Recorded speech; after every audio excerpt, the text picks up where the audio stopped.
As Jennifer said, my name is Jennifer Homendy, and I'm the chair of the National Transportation Safety Board. With me today is Rob Hall. He is the director of our Office of Rail, Pipelines, and Hazardous Materials Investigations. I want to start with addressing the people of East Palestine. I am so sorry for the traumatic event that you're going through. It's devastating. Over the course of my career, and I've handled rail and pipeline and hazmat for well over 25 years, both Rob and I have sat with communities, with residents after devastating rail, pipeline, hazardous materials releases. We've talked to community members who are suffering health effects, have pets who've died, have damage to businesses and homes. But I can tell you this much, this was 100% preventable. We call things accidents. There is no accident. Every single event that we investigate is preventable. So our hearts are with you. Know that the NTSB has one goal, and that is safety and ensuring that this never happens again. So with that, the NTSB has been on the ground since day one. We completed our investigative work on scene, our on-scene work, yesterday. But we still have a lot of work to do as part of this investigation. So today, I'm announcing that the NTSB will hold a rare investigative field hearing this spring in East Palestine. We don't have investigative hearings often. It is rare. But we will question invited witnesses. Now our goals, we have 4 goals for conducting an investigative field hearing. Number 1, inform the public. Number 2, collect factual information from witnesses. Number 3, discuss possible solutions. And number 4, build consensus for change. As you know, we also released this morning our preliminary report on the derailment. The report does not contain a probable cause. That comes at the end of the investigation. It contains only factual information collected during the on-scene portion of this investigation.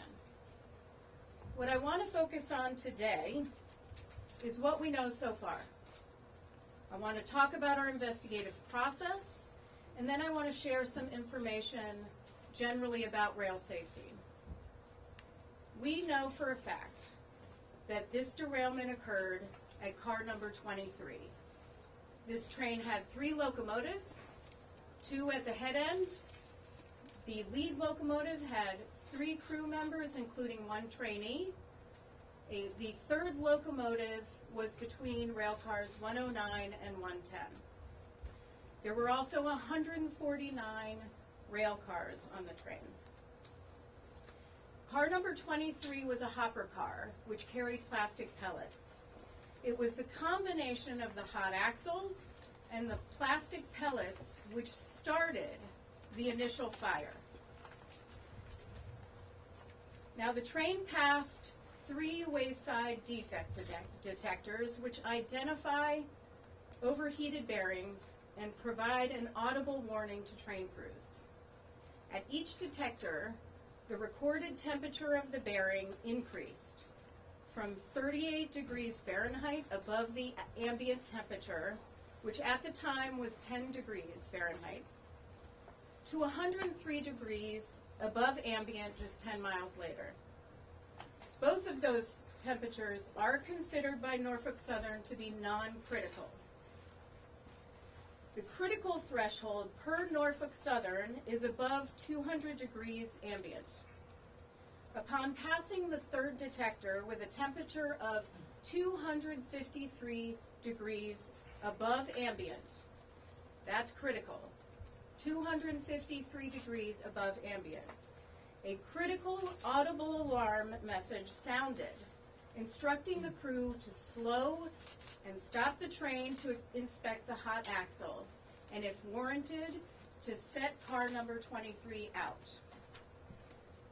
Now, NTSB investigators at this time have not identified any operational issues with the wayside defect detectors, but we're still looking at them.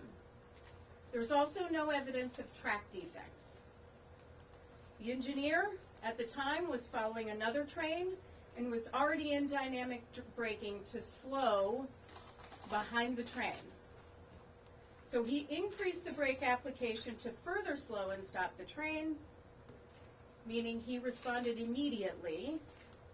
We have no evidence that the crew did anything wrong. And during this deceleration, the wheel bearing failed. Car number 23 derailed, and the train initiated an emergency brake application and came to a stop. So the emergency brake application was triggered by the derail. Now, in total, 38 cars derailed, and a fire ensued which damaged an additional 12 cars. On February 5th, responders mitigated the fire, but five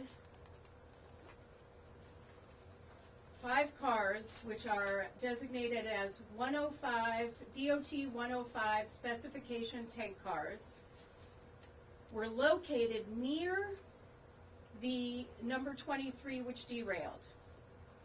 So we had the 5 vinyl chloride cars. 4 of them were at 26, 27, 28, and 29, and the 5th one was at 53. They were carrying well over 115,000 gallons of vinyl chloride. Now, that continued to concern authorities because the temperature inside one of the tank cars was increasing, which could result in a catastrophic explosion. The critical point is 180 degrees, and at the time, one of the cars was reading 140 degrees. As you know, the responders then scheduled a controlled venting of the 5 vinyl chloride tank cars to release and burn the vinyl chloride. The NTSB had no role in the decision-making or carrying out of the vent and burn. And I want to repeat that. We are not part of the decision-making or the carrying out of the vent and burn. The Federal Railroad Administration has guidance for how to conduct vent and burns.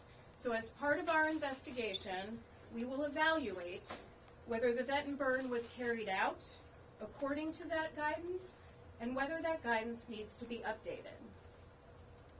With respect to the tank cars, transporting the hazmat, the train consist, that's the list of what's included in the train by car, included 20 hazmat tank cars transporting combustible liquids, mostly lubricants and cooking oil, flammable gas, and the vinyl chloride.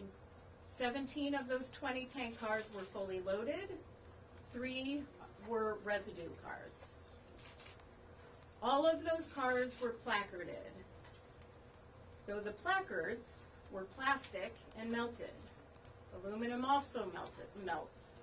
So we are looking at that situation, and we'll determine whether we recommend something else that could protect placards. Placards are there to tell emergency responders what is on a tank car and what the dangers are to themselves and to others. They are critical in response and in protecting the community.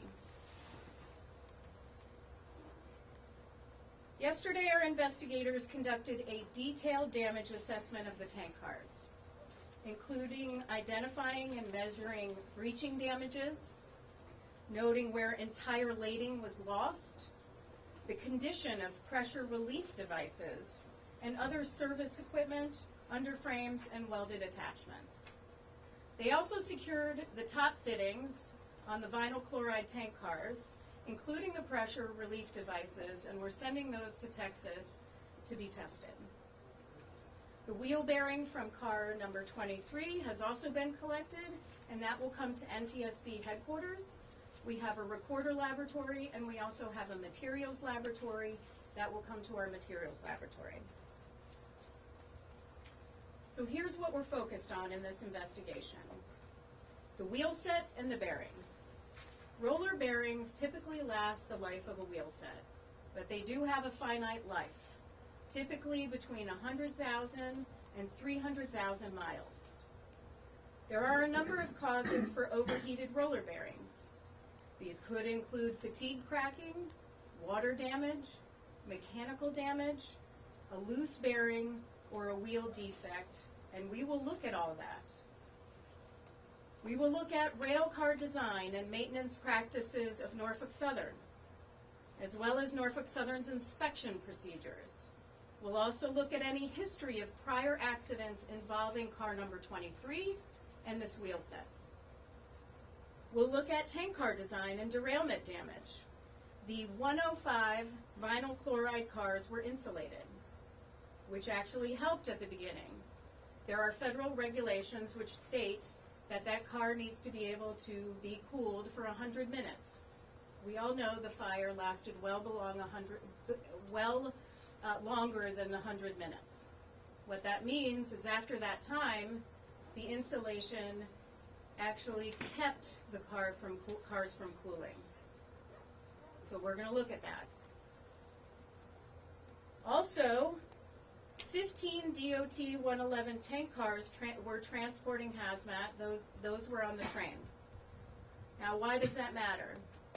Because current law requires certain DOT 111s transporting Class 3 flammable materials only to be retrofitted or replaced with DOT 117 tank cars. I'm sorry, replaced, not retrofitted. Replaced with DOT 117 tank cars. Of those three, 2 did not breach. 1 lost the entire lading. Now, it's important to note that the damages to all 15 111 tank cars, including the ones that are not captured in current law, were typical of DOT 111 performance we've noted in numerous previous accident investigations. So we're going to look at the 111 tank cars as well. In the course of the investigation, we'll also look at Norfolk Southern's use of wayside defect detectors. We're going to look at the spacing of those detectors, whether information is or should be monitored in real time with data trending from a control center. And we'll look at the temperature thresholds, which indicate immediate action once an overheated bearing is detected. Again, spacing and temperature are set by the railroads and vary considerably by railroads. We'll also look at how crews are alarmed and the instructions for responding to those alarms.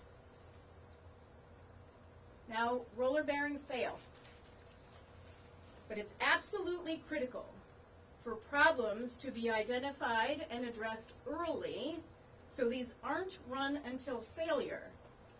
I'm going to quote a report from the Transportation Safety Board of Canada in a 2013 report which looked at wayside defect detectors and roller bearings.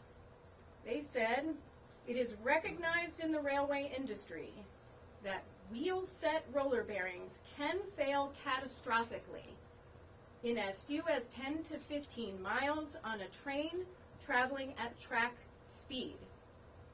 You cannot wait until they've failed. Problems need to be identified early, so something catastrophic like this does not occur again. This, of course, was much earlier than 10 to 15 miles, so we're going to look at that. Finally, we're going to look at the accident response, including how responders and the public received information prior to and right after the derailment. An informed public can be prepared to implement protective actions when accidents occur, while the general public may not require detailed information, such as the specific numbers, dates, and times of hazmat tank cars traveling on any route.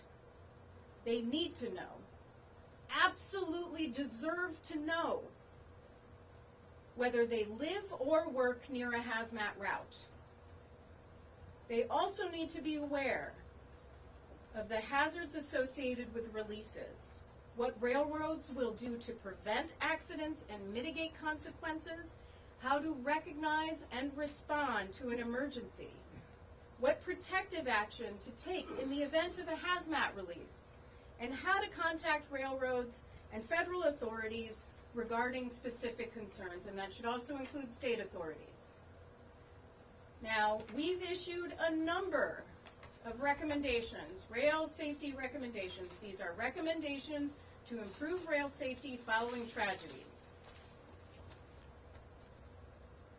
Some of these recommendations go toward urging railroads to work with communities on the emergency planning, on routing, what should be routed and not routed through communities, and what information the general public and emergency responders need and deserve.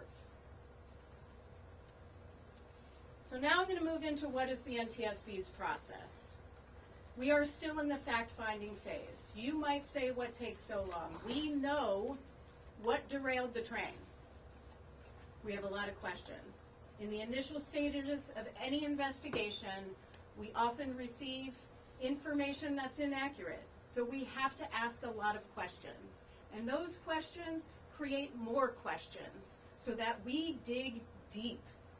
We are very methodical in our investigative process. That takes time. Now, in this fact-finding phase, we have what we call parties to an investigation. These are groups of people who have who can help us gather the facts after a terrible tragedy. In this one, we have the U.S. DOT's Pipeline and Hazardous Materials Safety Administration, the Federal Railroad Administration, Ohio State Highway Patrol, the Village of East Palestine, Norfolk Southern Railway, Trinity Industries Leasing Company, GATX Corporation, those two deal with rail cars, manufacturing of rail cars, and we have 4 unions, the Brotherhood of Railway Carmen, the International Association of Sheet Metal, Air, Rail, and Transportation Workers, the Brotherhood of Locomotive Engineers and Trainmen, and we just added the International Association of Firefighters. Now, these entities help us gather the facts around investigations. There's an advantage to that for them, too. They get the facts when we get the facts, and they can take immediate action to improve safety. They do not have to wait for the end of our investigation and should not wait. We expect them to act.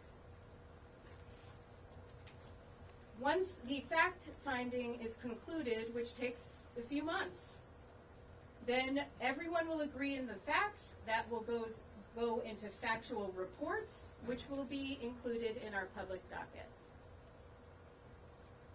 Then we will go into our analysis phase. None of those entities are part of the analysis phase. They cannot. The NTSB is an independent federal entity, and we need to remain independent. So we conduct the analysis of those facts, and we issue safety recommendations in a final report, as well as findings, the probable cause or causes, because there could be contributing causes. And for this one, it'll probably be 12 to 18 months from now. But here's what I'm going to say to the communities, because you might be saying, what takes so long? Again, it takes a long time. We are very deliberative.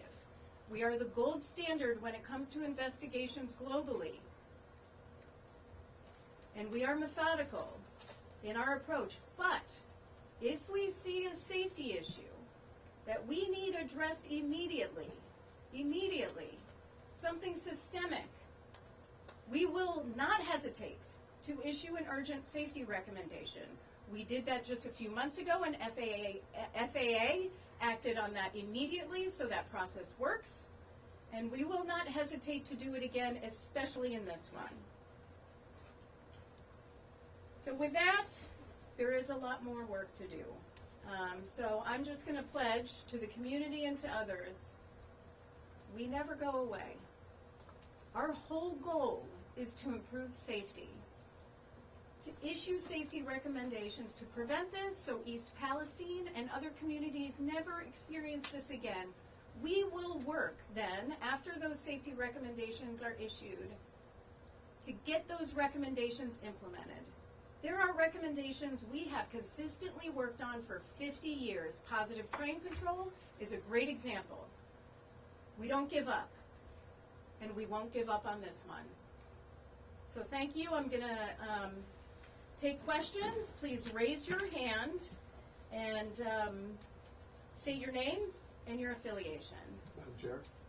Yes. Sheldon Ingram, WTAE-TV, Pittsburgh's Action News 4. The fact that the crew didn't try to stop the train until it reached that critical stage, does that suggest a system-wide failure, that they weren't alerted or didn't react sooner than when it reached 253 degrees?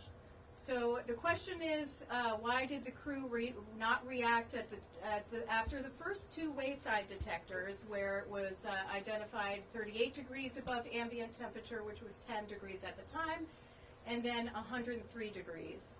They did not react till 253. Those two initial temperatures are designated by Norfolk Southern as non-critical. The information they receive is they don't have to do anything. So they were following procedures. Once they got the critical alarm of 253, they took immediate action. In your estimation, does that warning threshold have to change? We're going to look, so the question is, does that warning threshold have to change? The warning threshold is set by railroads. And again, it varies by railroad. We're going to look at that and see if that threshold should change. That's going to be one of our priorities in this investigation. Tom. Tom Costello with NBC News. Is there any suggestion yet what actually could cause the overheating? You said there's a list of possibilities, but is there any leading candidate what was causing this overheating with the bearings and potentially then the axle? The question is what was causing the overheating of the bearing and therefore the axle? It's a great question, and it's something we have to look at as part of this investigation. Right now, we've collected information that we need on scene, the type of information that goes away when we release all the rail cars and when we release the scene. But that is exactly what we have to look at. I'll tell you one thing. We have one of our incredibly skilled investigators looking for other cameras along the route, just to see if we could see other things. There was that one video that was aired. We want to see if there are other ones, because what we're getting from the defect detectors, we want to make sure, does that match up? So we're digging into that. Amanda. Hi, Amanda from ABC News. Thank you so much. Back to the wheel bearings. That increase in temperature over that short distance, does that raise alarm bells to you? And was it too late by the time the crew was notified? And why are those standards not set by the government? Was it too late by the time they were notified of 253 degrees Fahrenheit? And is that something that should be set by the government? I will tell you that had there been a detector earlier, it would not have, that derailment may not have occurred. But that's something we have to look at. And we'll have to look at lack of federal regulation, see if there's any guidance from the Association of American Railroads on that and what they follow. But that is definitely something we have to look at, because there is a great amount of variance between different railroads. Does that answer your question? Thank you. Alan. Hi, thank you very much. Alan Levin with Bloomberg News. I'm interested in these wheel bearing detectors, or hot box detectors, I guess. Have you done investigations in the past in which those were causal? And do you have any existing recommendations on them? Do you want to answer that, Rob? I'm going to not stumble over here. Go ahead. No, go. We do not have any. Go over here. We don't have any current recommendations on those. I would point out that the hot box detector would not be causal. The cause is the bearing overheating. There are other detectors as well in addition to hot box. So you would use acoustic detectors to detect noisy bearings, which is another indication of a failure. So, But no investigations in which the hot box was part of the chain. at least not in the last decade. Blair Miller with Cox Media Group here in D.C. You talk about testing of the equipment, whether it's in Texas or here. How important, how key will that be in your investigation? The question is how important the testing of the different components that we have identified for further evaluation, how key that is to our investigation. Incredibly key. We want to see what caused that wheel bearing to fail. And then we want to see how those top fittings performed on the vinyl chloride tank cars. So that will be key to those will be key to our investigation. Ian Duncan with the Washington Post. Just another question on the thresholds. I saw some reporting this morning that 95-degree difference between the bearings on each side of the train is a common threshold. It looks like Norfolk Southern set that at 115. I think there was potentially a greater than 95-degree difference at the second detector. But I don't So know. it's a measurement of the different sides of the train, so the different wheel bearings, and it's the difference between the two, which Norfolk Southern sets at greater than 115. So the 103 would not have been critical for them. But is Norfolk Southern out of the ordinary in having that at 115 instead of 95? That's what we have to look at. Again, each railroad sets a different threshold, and we've seen different variances. I mentioned that Transport Canada report from 2013. The Transport Canada notes the differences between how Canadian Pacific and Canadian National designate their thresholds and designate where wayside detectors are. I'm so sorry. Could you maybe paint a picture for us? Is this a box, an infrared box on the side of the tracks that the train goes by? I guess I'm trying to visualize how exactly this works. And I'm picturing a box with an infrared scanner that is reading the undercarriage of the train. Is that accurate? Yeah, it actually points up, but I will let our experts. Yeah, that's essentially what it is. That's essentially what it is. In this case, it was down on the ground, pointing up. The train goes over the top of it. Over the top of sensor. it. Okay. In some of these wayside detectors, not here, they're actually a shed that the train drives through, which protects everything from the elements. But there are a number of different types of detectors. Again, it's something that's not regulated. And is it using an infrared beam, or help me make sure we're using the right language here? That's my understanding, is that it's infrared based. Yes, and we'll go over here. Sorry, Zach Budrick, The Hills. Thanks for doing this. Can you speak to whether or not there's been any determination, whether you can say at this point whether there was any wrongdoing on Norfolk Southern's part? The question is, was there any wrongdoing on Norfolk Southern's part? We'll have to evaluate that during our analysis. Once we have all the facts, we will look at the analysis. I think we will do our own analysis. The advantage to having the Federal Railroad Administration and the Pipeline and Hazardous Materials Safety Administration as parties to our investigation is they have enforcement authority. They are getting the factual information when we are getting the factual information, so they can take action on enforcement. They'll know.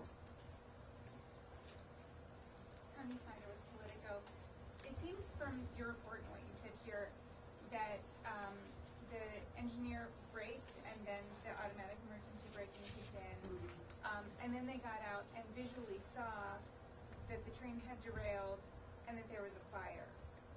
Was there no other way for them to be alerted that the train had derailed and that there was a fire, which which seemed to have happened before they got out of the train. So the question is on the sequence of events. Once the train crew was alerted to the high temperature, they get an alert in the locomotive cab. In this situation, they were already in braking mode because of a train in front of them. So they began to slow the train and stop the train, but then the derailment occurred, and that engaged the emergency brake application. The notification comes directly to the cab of the locomotive and tells them. We're going to look at the notifications and how that comes across, and Norfolk Southern's policies and, for notification to rail crews. I will tell you it's standard. Rail crews disconnected the locomotive from the cars that were burning and moved up about a mile to protect themselves. That is standard as part of railroad operations. Yes, hi, Hokian with AP.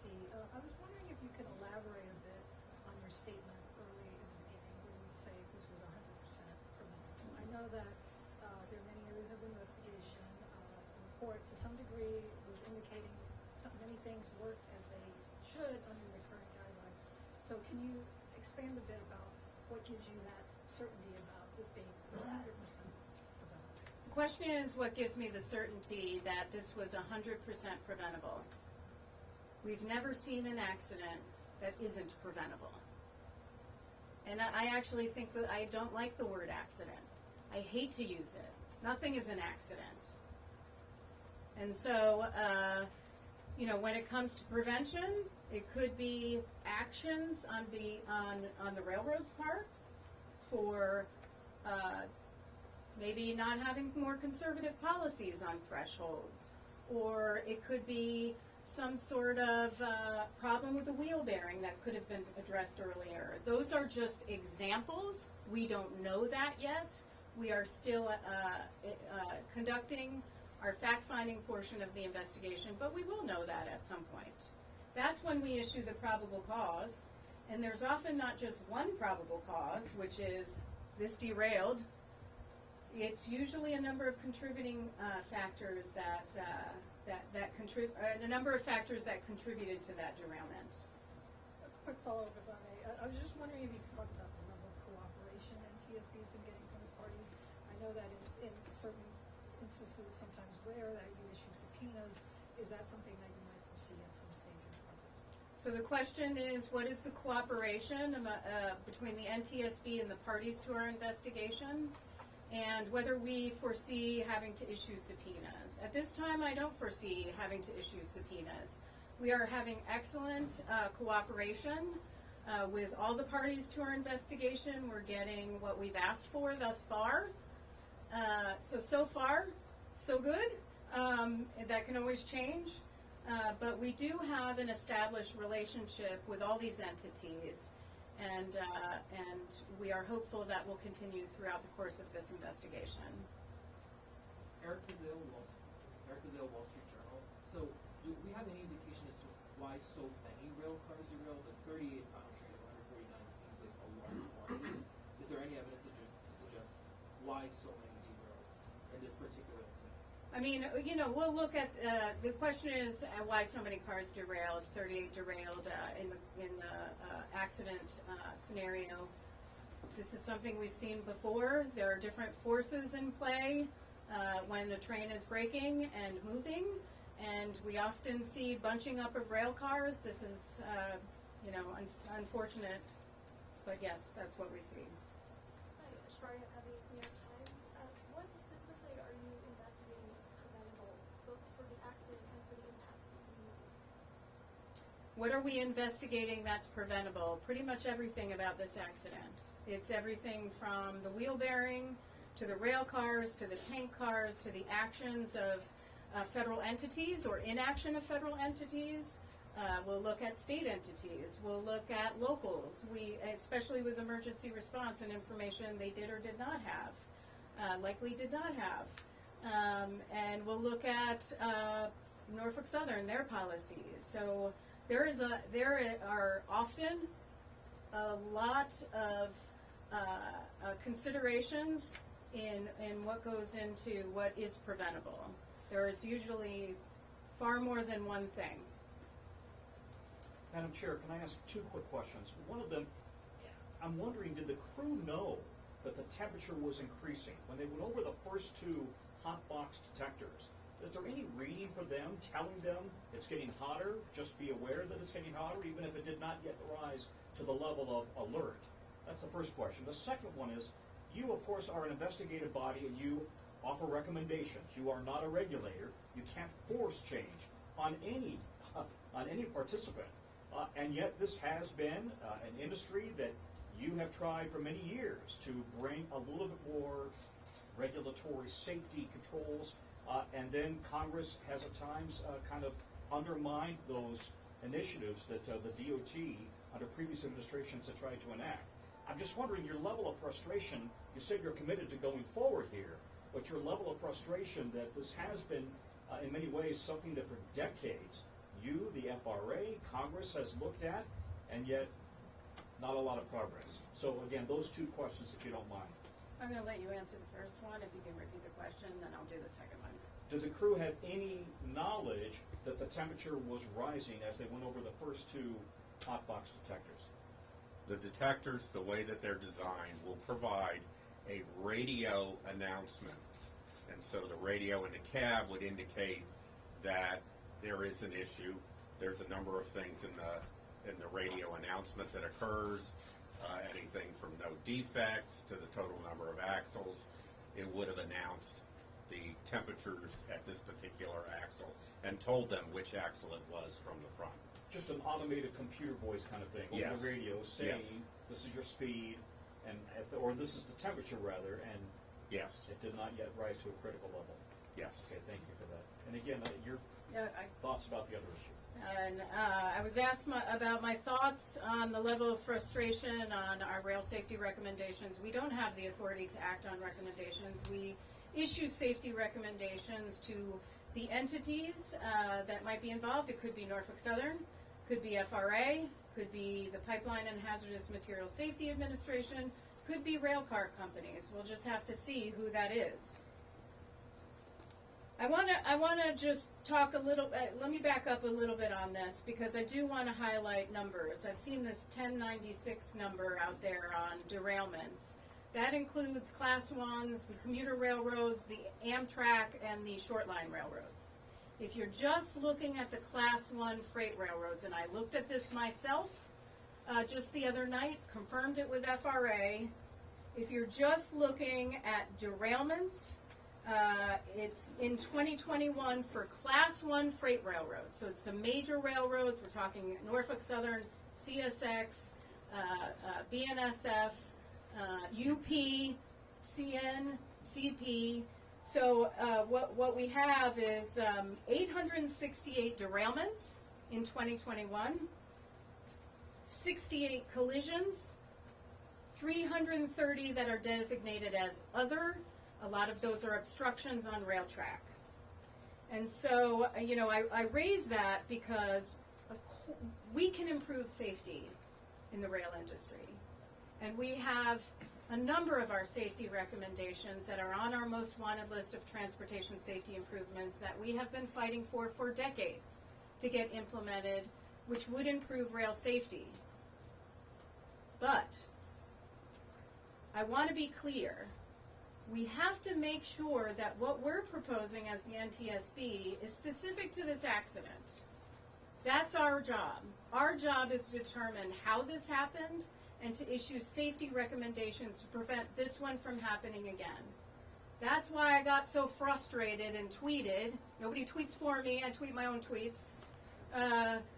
That's why I got so frustrated and tweeted, because there's a lot of misinformation on what would have prevented this, and I'm happy to go through some of those. This is a community that has been devastated. They deserve to know what happened, how to prevent it from happening again. They deserve to have the right solutions. Often during our investigations, everyone is guessing. I saw it all over media, which was driving me nuts. And, those solutions, all of the ones I heard of are not the solutions. And so we'll do a little evaluation to prove that they're not. But I get frustrated because what happens is everybody jumps to those solutions, and then when we issue our final report, we get ignored. That is frustrating. So when we issue our final recommendations, I want Norfolk Southern to act if they get one. I want FRA and PHMSA to act if they get some. I want others to. We need action on what would prevent that from happening again. That is our goal. Yeah, James with Fox. I just want to get an understanding of the timeline in terms of the toxic chemical release. Was the NTSB notified immediately afterwards, or when exactly was NTSB notified that there was potentially this mild chloride release? And do we have an exact time of understanding of when that became apparent to the first responders also coming on scene? Because that's what has not been shown in the preliminary report. The question is, when were we notified of the derailment? I am going to let Rob answer this question, but I'm going to start with, we do have a response operations center that works 24/7. Dedicated professionals that are monitoring social media. They have television screens. They get input from the National Response Center, which is where the railroads and others are supposed to report any type of tragedy. But for this one, I will let Rob address the specific question. And specifically at the moment where the toxic chemicals released, when were you notified and the community as well? So our notification would be the notification with the accident. There is, the Coast Guard operates a National Response Center, which you can think of as a 911 for the country. All the railroads have to report to these accidents to that Coast Guard Center, who then reports that to our own Response Operations Center. And that, through that, we get the notification. In this particular case, I think it was about an hour for the notification. So with regard to the toxic chemicals, we're notified of the derailment and the fact that there's a fire with it. I mean, that's the extent of the notification to us. The first responders, they're the ones that get to the scene and they look for those placards so that they can make sure the community is safe.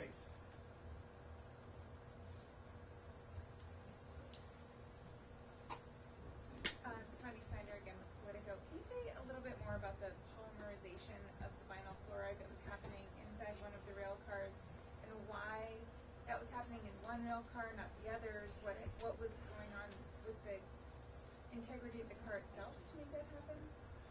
The question is about the polymerization that was going on in the vinyl chloride tank cars, and why one tank car and not the other tank cars.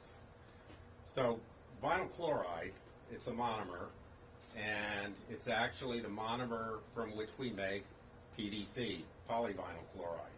And so there was a chemical reaction. It was initiated by the vinyl chloride monomer getting too hot. And of course, in a fire environment like that, the amount of heat flux on each car is going to be a little different. So the car that was observed to have the rising temperature probably had the highest heat flux during a fire. That polymerization reaction is an exothermic reaction. So it's going to add heat to the car, which is why the car temperature was rising. It does reach a point where the temperature added by the reaction actually causes the reaction to speed up. So the rising temperature causes the reaction to speed up, which causes the temperature to rise more, and you reach what they refer to as a runaway reaction. And that's what that 180 degrees, you want to stay below that so you don't get into a situation of a runaway reaction. That was the big concern, that would go to a runaway reaction. I want to call on somebody who has not been called on yet. Hi, Brian McGill, Wall Street Journal. I want to talk about the plastic pellets that caught fire with hot axle. Did that happen before the derailment or after the derailment? No, the question is when did the plastic pellets, when was the fire initiated with the plastic pellets? That was after the derailment. You know which axle was on 23? Front? Front or which axle? Go ahead. The car 23 was the car carrying plastic pellets, the car with the hot axle. I actually don't know whether it was the front axle or the rear axle at this point. Sir, the one in front. Yes. Hi, Rashad Hudson, XR Media. Can you speak a little bit more about the rare investigative field hearing you plan to hold? What do you plan to learn, and will you make sure that Norfolk Southern is there to hear concerns from community members? Yeah, so the rare investigative field hearing I mentioned, our investigative field hearing, we do not conduct those on every investigation. It is very rare. I think the last one was a Southwest Airlines investigation that investigative hearing that we held a few years ago. The investigative hearings are different from a town hall. Investigative hearings are invited witnesses so we can get facts and we can talk about possible solutions surrounding what occurred, why it occurred, how it occurred, and what would prevent it from reoccurring. And so we will invite Norfolk Southern. Part of your question was, will we invite Norfolk Southern? I'm sure we will invite Norfolk Southern as part of that panel. What happens in those investigative hearings is each of the board members will ask questions of the panelists. Possibly a few staffers might also ask questions of the panelists, so we can really dig into the information to identify what occurred here. And go here and then to Alan. Kyle Mazza from UNF News. Former President Trump visited East Palestine and decried the Biden administration, your federal government response. What's your reaction to him saying that and decrying the Biden administration, Transportation Secretary Pete Buttigieg for not visiting too soon, in his words? What do you say to the former president, since he's not in government now and you're there? Yeah, so this is what I'm going to say. Enough with the politics on this. Enough with the politics. I don't understand why this has gotten so political. This is a community that is suffering. This is not about politics. This is about addressing their needs, their concerns. That's what this should be about. So I don't care about the politics. What I care about is caring for them. What I care about is figuring out how this happened. And what I care about, and the NTSB cares about, is getting to what would prevent this from reoccurring. Safety is the only thing we care about. Politics is left at the door. Politics is not part of our investigative process. Our credibility rests on us carrying out an objective, thorough investigation, and that's what we'll do here. Thank you for the question. Thank you. Sir. Yes, hi. Thank you, Greg Owens of CNN. Imagine the trains of this length, composition, with these type of contents traveling into communities around the country every day. Are you concerned about that, nervous about that? What are your thoughts on that? Well, I do have some data on the train length and weight. For this one, the train was 9,309 feet long and 17,977 tons in weight. The question is, am I concerned about that? I'm concerned about any train that transports a hazardous material or could negatively impact a community, just like I'm concerned about other modes of transportation. This is why the NTSB exists, so that we can get to zero in all modes of transportation to improve safety over time. I think we've been part of that, but we also have a long way to go, and we'll continue on in those efforts.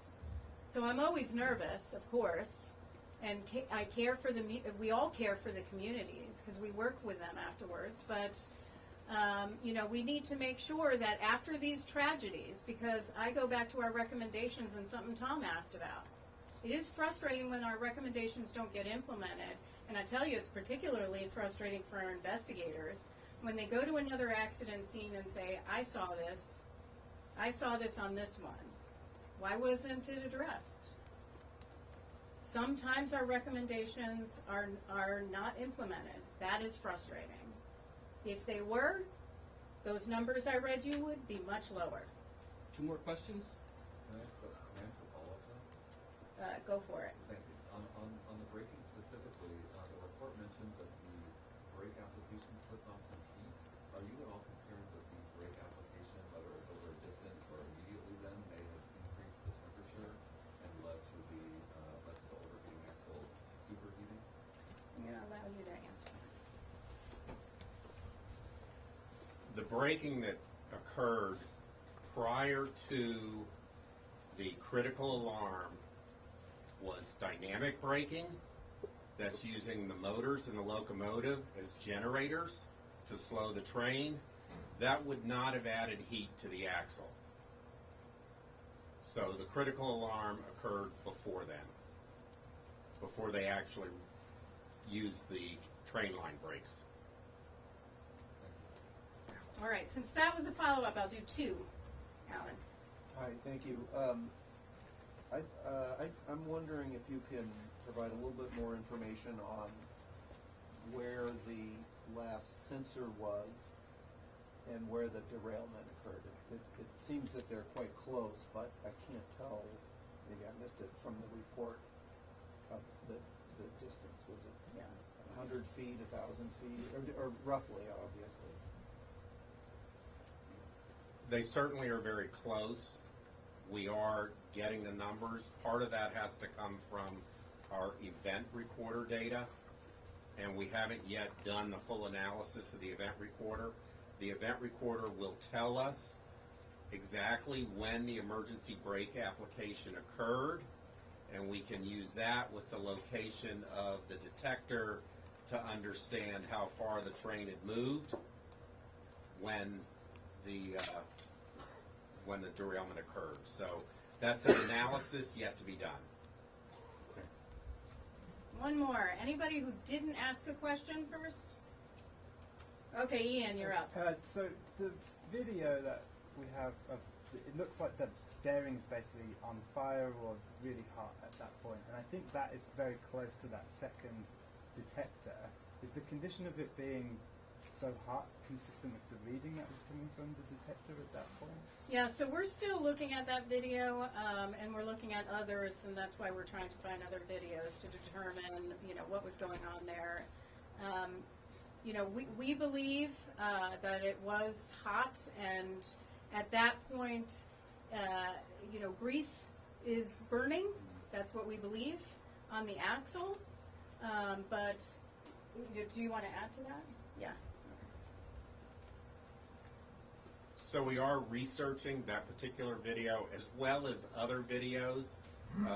We've been contacting businesses that have security cameras all along the route. One of the things we have to do is get the actual location of the camera. So we had that video, we didn't have the actual location down to the foot. And so as we do this analysis and look at all of these video cameras, we're going to get the actual location so that we can estimate, when this occurred. With regard to the temperature measurements are obviously on the outside of the bearing housing. So the video is looking at the end of the bearing housing, vice the bottom. So there may be some difference there as well, and we will look at what effect that might have had on the actual temperature measurement in the accident. All right, well, we thank you very much.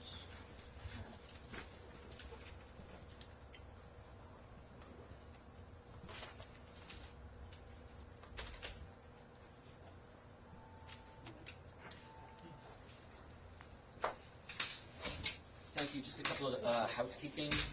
Eric Weiss with NTSB Media Relations. Just a couple of housekeeping things. Jen Gabris was the spokesperson for the accident. She was on scene in East Palestine. She's now back. After the preliminary report is out, our policy is to